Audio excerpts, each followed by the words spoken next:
Most people, whether they're involved directly with the business or not, understand why sales are an important aspect of every business.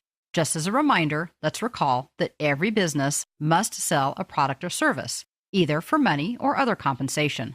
So it's easy to see that sales not only affect the bottom line, sales are the bottom line and the foundation for any business. Some businesses may be able to survive without formal marketing or administration, but no business can survive without sales. What you need to know is how to work with the sales pipeline, how to assemble schedules, how to prepare invoices, and how to assess account aging.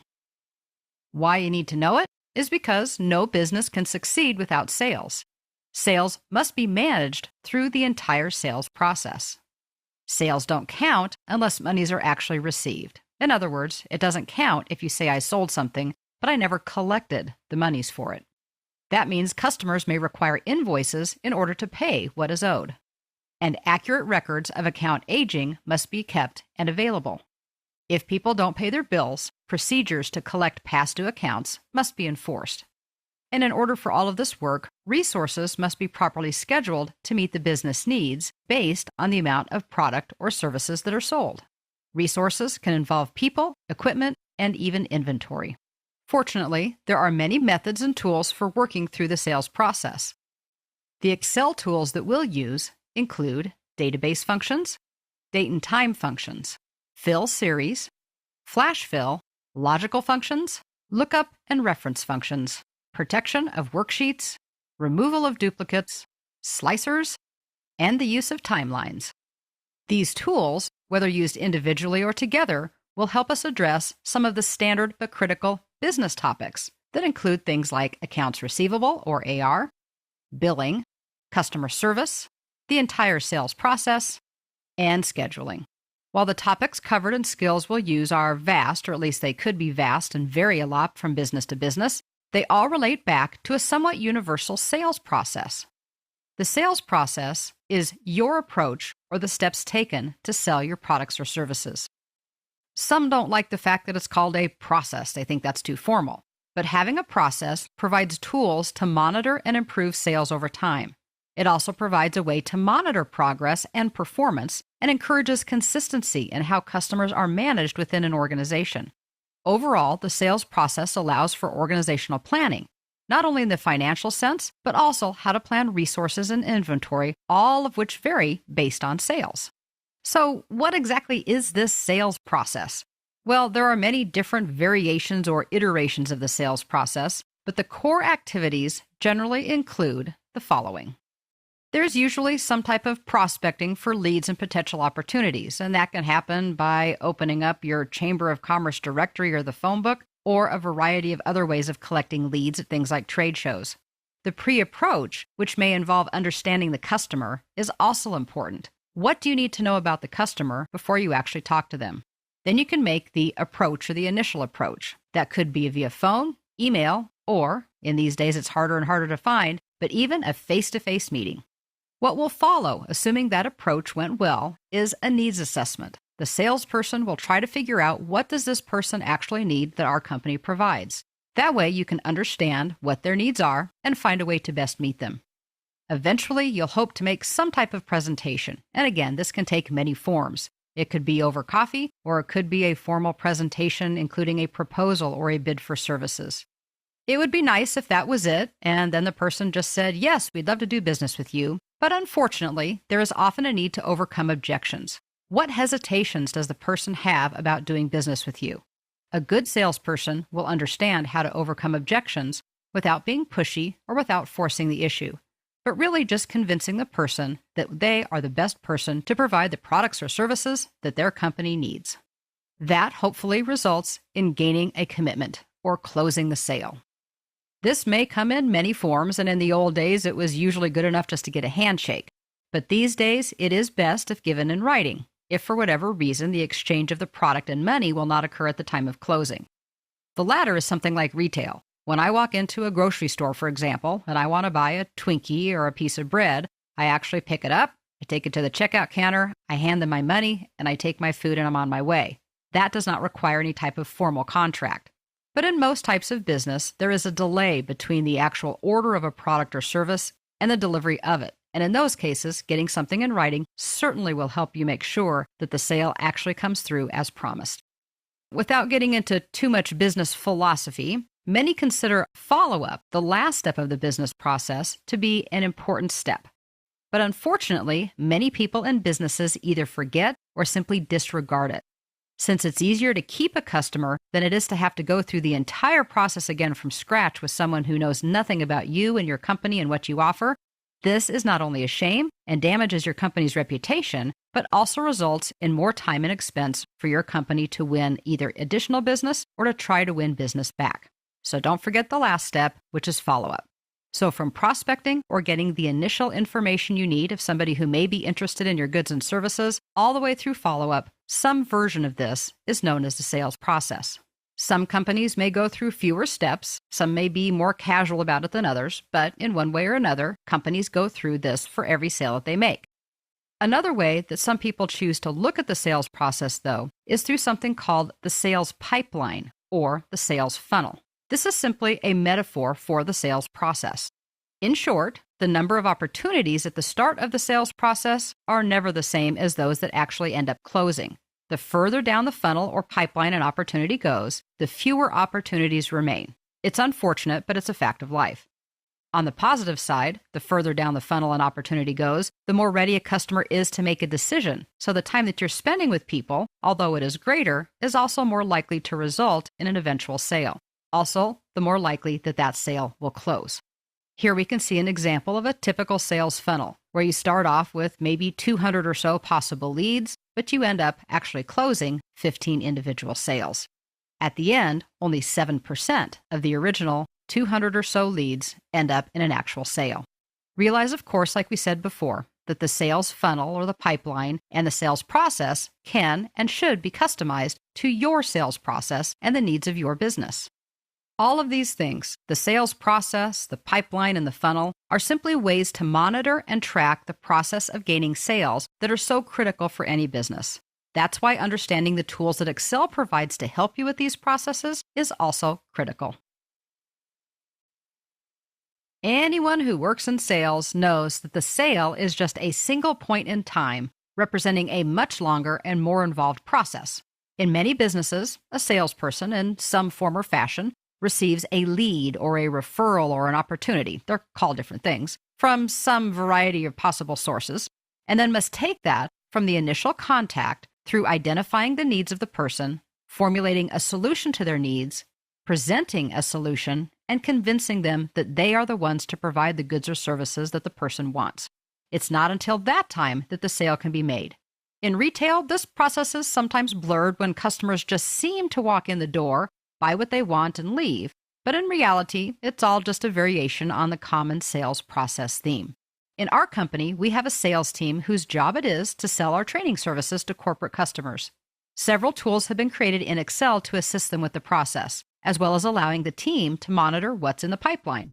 As a training manager, we want to review the current opportunities that have been entered into Excel. We also want to be able to report to our management as well as plan for the next several months of activity within the company based on projected sales. We have the Sales Pipeline Workbook open from the Chapter 4 Working Files folder. It contains 3 worksheets. The first is a general sales opportunity worksheet. The second is a pivot table that summarizes the first worksheet. And the last is a sales funnel that we use to quickly and easily visualize our performance and to report to management. We're going to start off on the Opportunities worksheet. We know that it can be difficult when looking at long lists or tables of data to ascertain the quality of the data. Sometimes sorting the data can help. So we're going to go ahead and sort this information so we can kind of take a look at which companies within our community our sales team are currently talking to or considering doing business with. We can do that by simply clicking under Opportunity Name, and we'll do this the old-fashioned way. We'll go to the Home tab of the ribbon, move all the way over to the right-hand side under Sort and Filter, and choose Sort A to Z. What we can see now is a very simple alphabetized list, if you will, but as we scroll down, we notice that rows 13, 14, and 15 are all for the same company. Normally, this would be good because we want repeat business. We certainly hope that our sales team over time is talking to and doing business with the same companies over and over again. If we take a look over to the right, though, what we notice is that all three of these for Coho Vineyard are for PowerPoint. Again, that may or may not be bad, but what we notice is that two of them are for the same amount, while the third one is for a different amount. That makes us wonder if the first two are duplicates.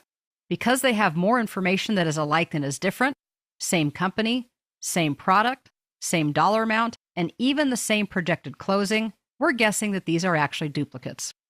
Now, we could certainly go in and just remove one row. That's easy enough to do in Excel. But if this was a larger list and we knew that things had been entered manually and maybe a lot of duplication had been made, maybe when somebody received a lead via a phone call, they entered it, but it may have already been in because they also made an inquiry via the website. So we're going to use one of Excel's tools that's available with tables. By activating the Design tab for the table, looking into the Tools group near the left-hand side, we can choose the Remove Duplicates option. This brings up a window that asks us to identify which combination of fields is going to tell Excel that something is a duplicate.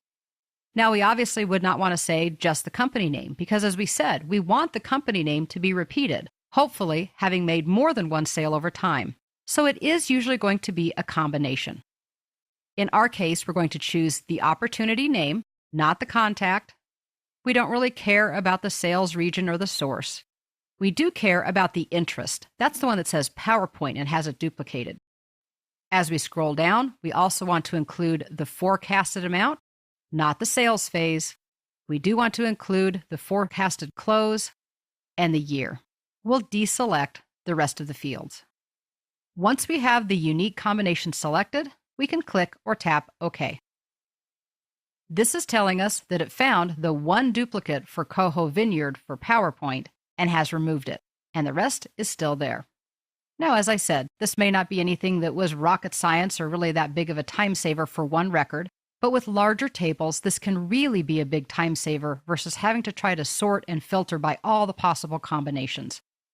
The next thing we want to do to kind of clean this up and prepare it for use by our sales team is to consider the fact that the last two columns in the table are actually calculated fields. The timeline in column K and the probability forecast in column L are both calculated, and therefore people should not be making changes there. If you have people who work in your workbooks that are fairly competent with Excel, you may feel safe leaving them unprotected. But if you don't, you might want to go ahead and protect those. In order to do this, though, we actually have to think backwards or in reverse. We do not designate which fields to protect in Excel. Instead, all fields in a worksheet by default are marked to be protected. So we must specifically say not to protect the ones into which data entry should occur. The method for doing this has been around since the beginning of Excel and is available in all versions of Excel, and that is to simply select the cells and work with the Format Cells option. So we're going to do that by moving all the way back over to the left-hand side of the worksheet, and we're going to select Columns. Because this is a table, we don't want to just select the current data. Instead, we'll move up to the column headers, and we'll click and drag over all the way from A to J. Now with the simple right-click on our selection, or using the ribbon, we can choose Format Cells. In the Format Cells dialog, we want to select the last tab called the Protection tab. And as I promised, by default, everything is marked to be locked. We want to remove that check mark so that people will be able to type into any one of these columns, but not the K or L column. With a simple click or tap of the OK button, we would assume that everything is ready to go, but unfortunately, at this point, we would be wrong. This is only the end of the first step. In order to put any type of protection on an Excel workbook, we have to take the second step, and that requires going up to the Review tab of the ribbon. Here you find an option called Protect Sheet. We give that a click or a tap, and we choose to protect the worksheet and the contents of locked cells. That's the part that becomes important. We just said to unlock the columns A through J, and that means that K and L still are locked, but we have to do this step in order to put that into effect. We need to put in a password to unprotect the sheet so that just not anybody can come in and take this off. We're going to be very creative, and our password is going to be just that, password in all lowercase. And no, I do not recommend that as your normal password. Now, here's where things have changed over time. In the original versions of Excel, things were either locked or they weren't. Here, we have a whole variety of features or tools that we can allow users to do, even with the worksheet being protected. Notice that selecting the locked cell doesn't mean changing it, but just selecting it is allowed. And of course, selecting unlocked cells is allowed. We could allow them to format cells. We could allow them to format columns. There are, as I said, a wide variety of things that we could allow them to do. And under normal circumstances, you probably want to go into this particular list and make the selections that are appropriate for your use. We're going to keep it simple for this demonstration and just keep the first two or the default checked, and we'll click or tap OK. When you say OK, the Confirm Password window opens. And what I love is the actual caution message. It says, if you lose or forget the password, it cannot be recovered.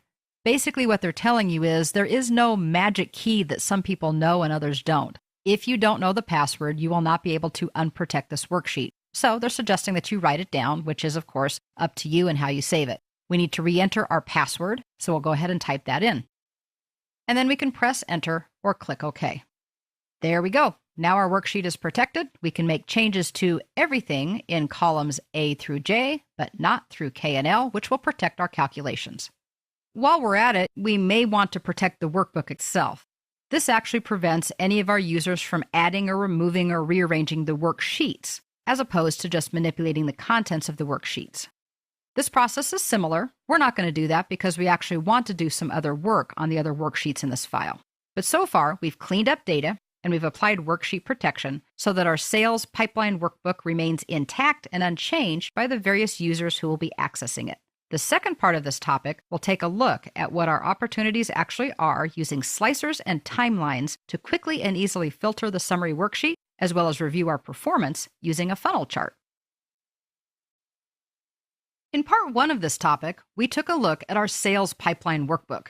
It contains 3 different worksheets that allow us to see individual sales opportunities, a summary of those opportunities by company, and a sales funnel chart.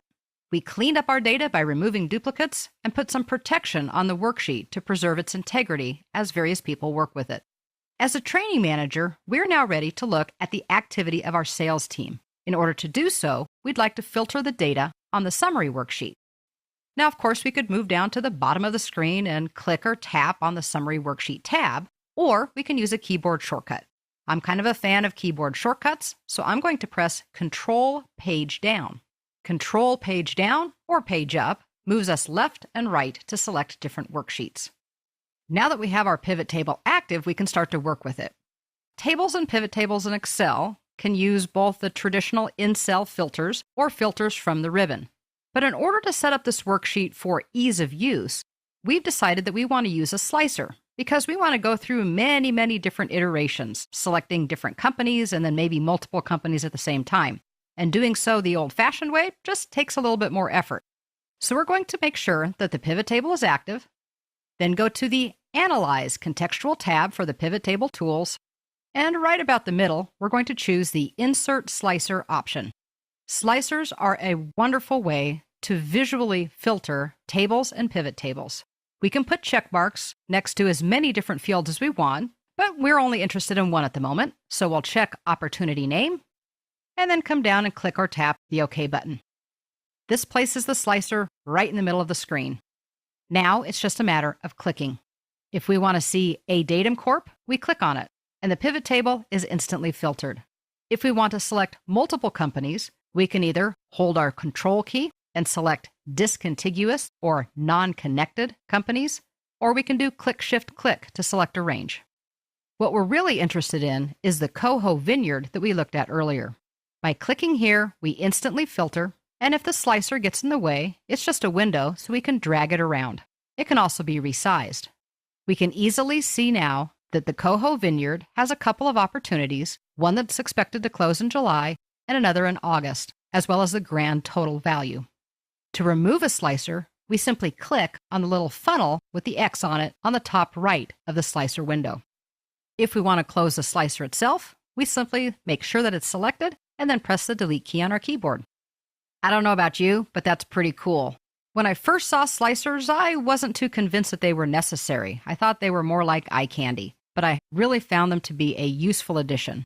It gives us an idea of the sales that we have coming in from specific companies. It's fast, it's easy, and it's visual. But as a sales manager, what we really need to be able to see is what our projected sales are for specific periods of time. Now, you probably notice that this worksheet contains what look like slicers already. They're located across the top of the worksheet.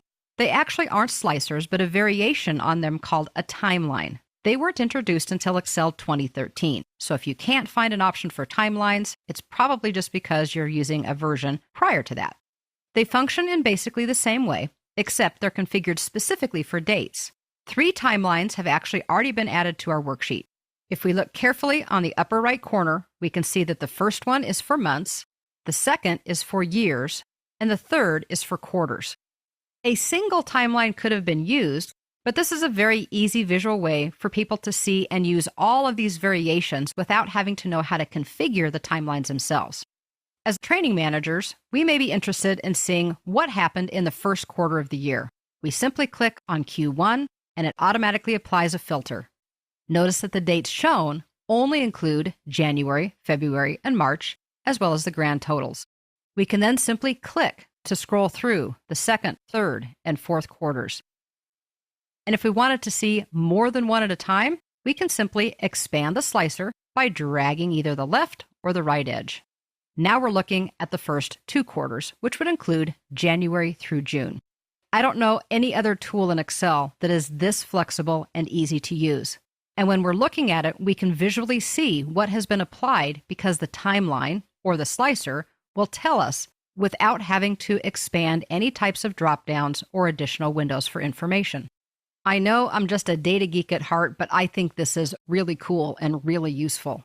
This information is critical to us as sales managers, as well as other people on the sales team. The slicers and timelines save what could otherwise be a lot of time and effort trying to manually filter the information.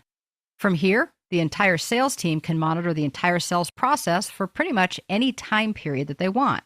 It's easy and it's efficient, and as dates are added to our pipeline, the options that are available in the timelines and slicers automatically adjust as well. Well, just when you thought things couldn't get better, we're going to take a look at our last worksheet, which contains a sales funnel chart. We'll again press Control, page down, and look at that. It's a beautiful thing.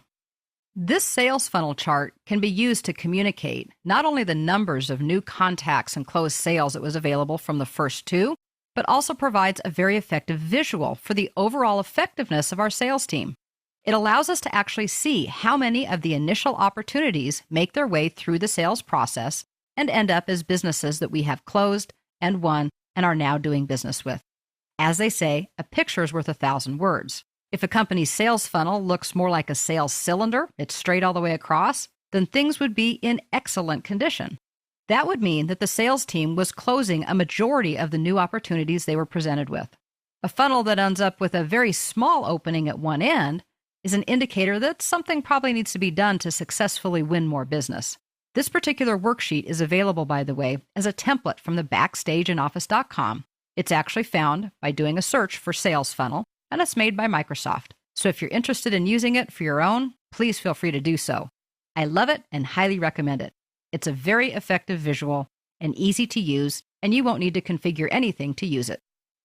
Some find the sales process to be an engaging and exciting place to be. Others, usually those who are not or should not be in sales, find it confusing and intimidating. Hopefully you find it either in the middle or as one of those exciting things. But like any other data that's stored in Excel, lists, tables, or pivot tables, this data can be easily and visually filtered using slicers and timelines. This removes some of the complexity and confusion of having to work with large sets of data, especially for those who are not very comfortable with Excel. But even those who are can save a tremendous amount of time and instantly see what filters have been applied using these tools. Sales is an ongoing part of every business. It must start and never end until the business itself actually ends. Using tools like these simply help us participate more easily, accurate, and efficiently throughout the entire sales process. Anyone who works in business, except maybe a sole proprietor who truly works just by themselves, is going to need to create a schedule for something at some time or another. It could be a traditional work schedule to cover your operating hours. Or perhaps it's a schedule for coverage while your company participates at a trade show over 4 days. Or maybe they volunteer for some type of community activity on the same day each month throughout the year. It could also be for things like rooms or equipment, or heaven forbid that somebody actually takes vacation and you want to have that on a schedule as well. The concept of the schedule is not difficult, but unfortunately, the work it takes to put one together can sometimes be tedious if you're not aware of some of the tools and time savers that Excel can provide. This is done primarily through the ability to fill series, which has really been around for a very long time. And in addition, one of the newest features found in Excel 2013 called Flash Fill. We're going to use these two tools to quickly create a simple booth coverage schedule for a trade show our company is participating in. We have the trade show schedule file open from your Chapter 4 Working Files folder. At the top, it has a list of people who have volunteered or are otherwise available to cover our booth at an upcoming trade show. Down below, we want to create a schedule that covers the 4 days of the trade show, Thursday through Sunday, that also runs from 9 a.m. to 9 p.m. each day. The first thing we want to do is to create an abbreviation of our staff names. Sure, I know, we could just use the first names, but in a larger organization, there may be duplicates. There may be more than one John or more than one Mary. That would be confusing, and we don't want people to be confused. The same would go for using last names. Although it may be a little less common, you could have 5 people named Smith. It's also true that with the short list that we have for this demonstration, we could simply type what we need. But again, we want to use tools that will work not only with small data, but with large data as well. In addition, I will be the first person to admit that I am not a good typist, and I hate typing. So anything I can automate, I'd rather do that way than typing it manually. We've decided to create an abbreviation of the employee's first name and then the first letter of their last name. We're going to follow that with a period. So to do that, we're going to start in cell C3. Yes, we do have to type a little bit. We're going to type Aaron O. period. I know, so far nothing exciting has happened, but let's press enter and start to type the M for Michael Brooks. Notice that we did not have to do anything. If you're using Excel 2013, then the Flash Fill feature is automatically enabled, and that's what we're seeing here. So what exactly is Flash Fill? Well, it's a variation on the standard fill that we've had around for many years. It basically tries to be smart. It watches what we do, and if we try to do it again, it tries to guess ahead and say, wait a minute, I think this is what you may want. If that is indeed what we want, then all we have to do is press enter to select it. And you'll notice that it said, okay, if you want to do Michael B, then I'm assuming you want to do the rest as well. So it makes Susan J, Nancy S, and Ian W all at the same time. I only had to type about 5 or 6 different characters? And in this case, it did fill in the rest of our short list. But imagine that we had 100 or 1,000 or 1,000,000 entries. Then it would be very impressive and a real time saver. It also is going to be completely accurate. It does a good job with something like this, but if we're doing things that are more complex, we definitely want to take a look at what Flash Fill completes just to make sure that we proof it and make sure that it's accurate. Now we're ready to create our schedule. Next, we need to fill in the days of the week. Where schedule creation becomes really tedious is when you may need to create things like this. Maybe we not only need to include all of the work days, but maybe we're working with dates throughout the year. And we don't want all dates, but we actually want only dates that fall on weekdays. Or we could take that one step further. Maybe we work a 7 on, 3 off schedule. Trying to figure that out by looking at a calendar and manually typing in the dates is really the height of tedium. Well, again, we're going to use the old-fashioned fill series that has been in Excel for forever to fill our days across and to save us some typing. This is going to use the fill handle, which is the little black plus sign at the bottom right corner of each cell. We'll simply drag across, and notice that we get a tooltip. So if you need to do this over an extended number of cells, it's really easy to keep track of where you are. When we see Sunday in the tooltip, we can let go of the mouse, and it automatically fills. So far, so good, and this will work with days of the week as well as months of the year. Now we need to fill from 9 a.m. to 9 p.m. We know we're going to need a little bit of extra space, so we're just going to use the scroll wheel to scroll up a bit. Now we're going to use the same fill handle, little black plus sign on the bottom right corner, to start dragging down. You can see how that tooltip becomes a little bit more useful here. We don't have to try to count the number of rows. When we get to 9 p.m., we'll let it go. Excel recognizes days of the week and months of the year. Anything that's numeric, including the times that we had here, will simply be incremented by 1. So 9 o'clock, 10 o'clock, 11 o'clock. If we want anything different, we simply have to provide enough information that Excel can see the pattern. So if we wanted half-hour increments, we'd type 9 o'clock, 9:30. Select those two cells and fill. They can be very complex. You just have to give Excel enough information. Now I'm going to go ahead and scroll back up so we can see the names of our volunteers again.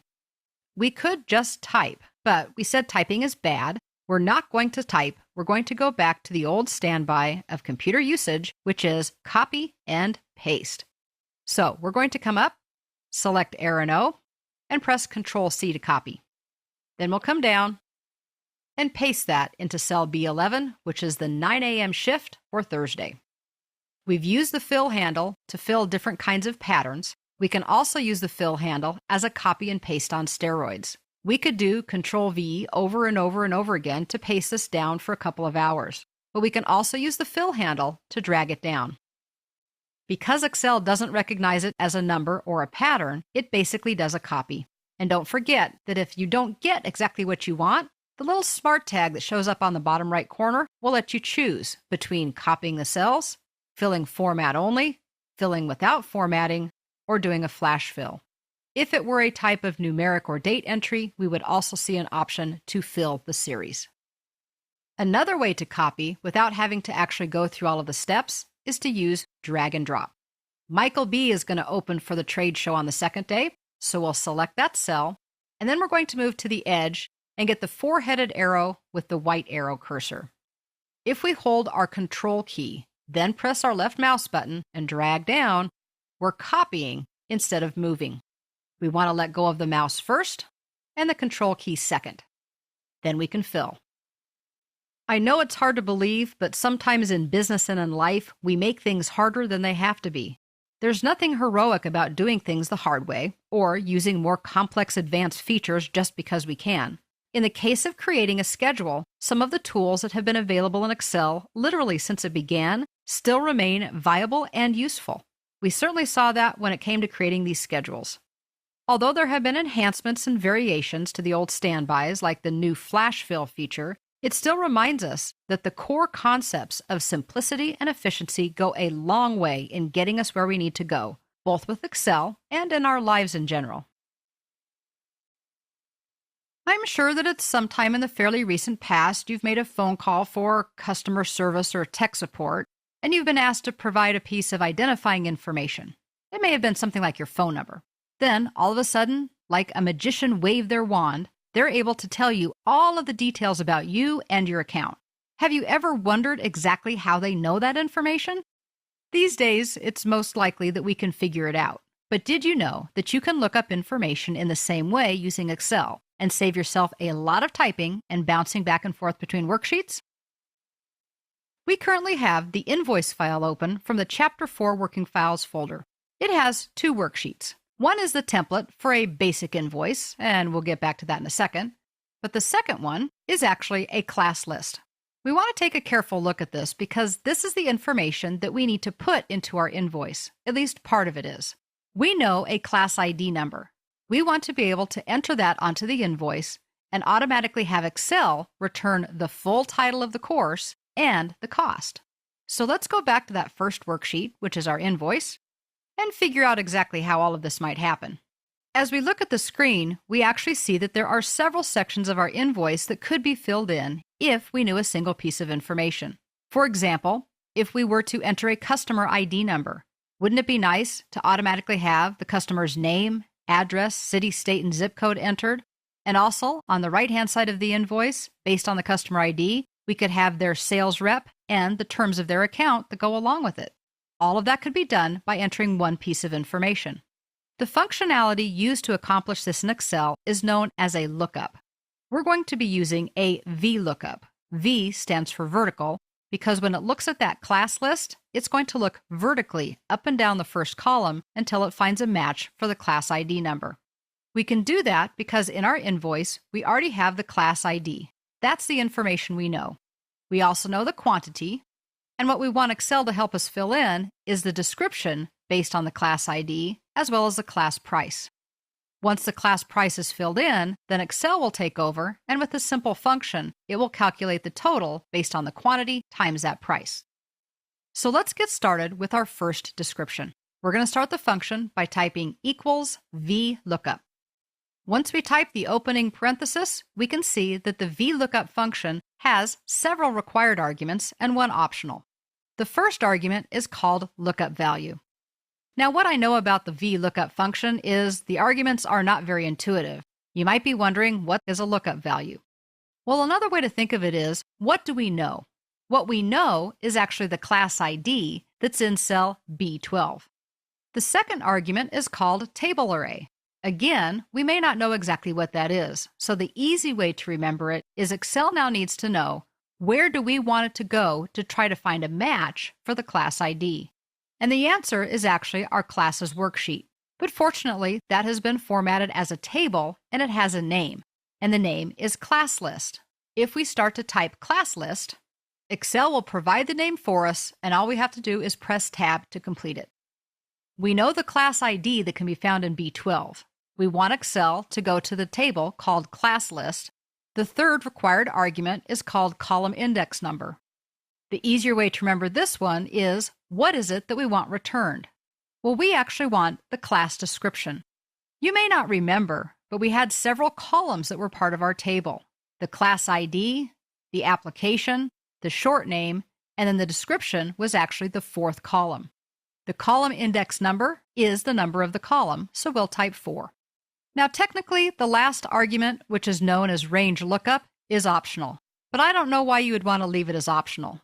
What this is actually asking is, if Excel goes to our class list and it can't find exactly a class ID called XL-PVT, is it okay for Excel to return something that's kind of close to that?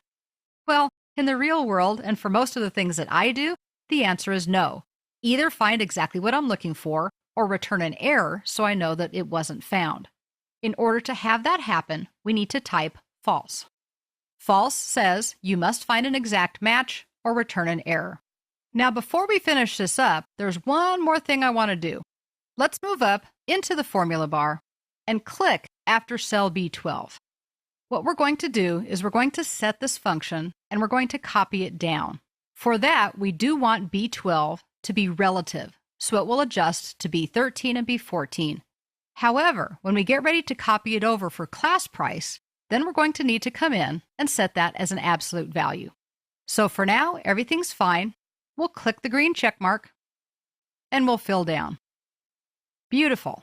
Our first class is Excel Pivot Tables, the second is Excel Multiple Worksheets, and the third is for Windows 8.1. Now we need to do the same thing for class price, which is in cell H12. We can go a little bit faster this time. What you'll notice is that almost all of our arguments are exactly the same. Our lookup value is still cell B12. Our table is still called class list. The only argument that changes is the column number that we want returned. Because we don't want the description anymore, which was column 4, now we want the class price, which was column 6. And of course, we still wanted to find an exact match. There we have the price, and once again, we can simply fill that down. Perfect. Now our invoice is filled out. Even though it appears as if all the class prices are the same, that's because actually they are all priced the same. But we can definitely see that the description pulled back was unique for each of the class IDs we provided. The total in the last column is also now able to calculate because we filled in the class price using the lookup. The functionality that lookups provide not only saves time and typing, but it also ensures consistency and prevents errors. We know that the description entered here is exactly the way it appears in our class list, and the same with the prices. It can greatly speed the creation of documents like invoices, as well as the management of many other elements of our business that we normally keep in lists. You know, it's kind of a shame that when we begin to understand how to create some of the magic that we see in technology, that it also causes us to lose some of that childlike fascination and awe. I hope that the opposite is true. that instead of losing the intrigue, you choose to engage and leverage and embrace it to better your business processes. And when we see that smile come across your face the next time you're asked to provide your phone number for customer support, we'll know that that's because you know the magician's secret and appreciate the power of the technology at your fingertips. Businesses must make sales in order to be in business. This includes actually collecting on the sales that they make. We always want to remain professional and polite, which can sometimes be a little bit difficult when monies are past due. But having a clear understanding of the status of open invoices is important, as it drives not only our collection efforts and ultimately relationships with our customers, but many other parts of our business as well. A key factor in managing the finances of the business also includes knowing what monies are still outstanding and when they can reasonably be expected to be paid. This filters its way all the way up to the highest level, including documents that illustrate the overall financial status of the company, like income statements, P&Ls or profit and loss statements, and the balance sheet. So accurately assessing account aging is an important task and an important activity as part of business. We currently have the accounts receivable file open from the Chapter 4 Working Files folder. Our company is fortunate to not have a lot of outstanding invoices, but for those that we do have, we need to know the actual due date for the invoice and the aging so that we can communicate this both to our management and to the clients who have those outstanding balances. The first thing we need to do is calculate the due date for each invoice. All of our accounts are on net 30 terms, so we need to simply add 30 days to the invoice date, right? Well, not exactly. The challenge is that we do not want to count weekends and holidays. So instead of simply taking the invoice date and adding 30 days, which would work by the way, we want to use something that's a little more elegant and a little more accurate. It's called the workday function. Anytime we want a function, we have to start with the equal sign, then the name of the function. So we'll go ahead and start typing. Couple of things to note. First of all, we want the workday function, not the weekday function. The weekday function returns a number from 1 to 7 that basically identifies the day within a date as Sunday through Saturday. The workday function is going to return a date. Notice there is also a workday international function that includes international holidays. We're working within the United States though, so we'll just continue to work with the workday function itself. Once we get that first opening parenthesis typed, we can see that it actually is very simple. It simply needs to know the start date, the number of days to add, and then an optional argument for holidays. We'll go ahead and start building this by typing in the start date, which is our invoice date. In this case, that is in cell D2. As we said, the number of days we want to add is 30. We could leave out the last argument, but we actually want to include holidays. We already have a worksheet that has our holidays listed. So we'll simply move down to our second worksheet in this file, give that a click, and select the dates. We can then press enter to get back to our function. It automatically fills down because we're working in a table, and if we do the math in our head, we can see that an invoice for December 7th should roughly have a due date of January 21st. Why, you may ask? Well, because there are weekends and a couple holidays in there. This is why this function is so important, because it would be easy to say January 7th should be the due date. But in reality, if we're only counting those work days, then the number is a little bit further out than that. This is what I meant when I said we want to make sure that we're being accurate and not kind of harassing people for past due invoices that they don't consider to be past due yet. Now that we have the due date calculated, we can calculate how many days specifically as a number past due the invoices are. This is a fairly straightforward formula, except we don't want to hard code the date. Anytime somebody opens this workbook, it should automatically show the current number of past due days. Because of that, we're going to use today's date as part of our formula in order to create the amount of days past due. The today function always indicates the current system date. Technically, we could also use something like now, but that includes the date and time, and we don't need to be that specific. So we'll type equals today, opening and closing paren, and we'll subtract from it the date that is in E2. This very quickly shows us that one of our invoices is 46 days past due. The next one is only 4 days past due, and the last 4 actually aren't quite past due yet. A negative number in this case means that it isn't due. If that seemed a little confusing to us, we're concerned that it might be a little confusing to others as well. So we're going to insert a column by right-clicking on G and choosing Insert. And we're going to create something called a logical function. A logical function is something that tests whether something is true or false. And we're going to use it to create actual categories for our aging. Now, this is going to be a lot of typing, so I recommend that we actually start up in the formula bar so we can see the whole thing as we type it out. We start with equals if. We need to create a test, something that can be tested as true or false. And that test is F2 greater than 45? That's kind of our mark where we say if it's more than 45 days, we need to get a little more aggressive with collections. So if F2 is greater than 45, then what? If that's true, then we want to mark this as delinquent. Anytime we want to show an actual text label, we need to put it in the double quotes. So delinquent in double quotes. Now a comma. And the next argument is, what do we do if that's not true, if it's not greater than 45? Well, if that test is actually false, then we need to do another test. So we're going to type if again. And basically, we type the same criteria, except this time it's if F2 is greater than 30. Well, if it is, then we want to designate it as past due. So that again goes in double quotes. And what if that isn't true either? Well, if that isn't true either, we finally get to put a what if it's false, and that is to just say it's current. We then need to close all of those opening parentheses and press enter, keep your fingers crossed, and hope it works. If it doesn't, one of the things I really love about Excel is that it tries to fix things for us.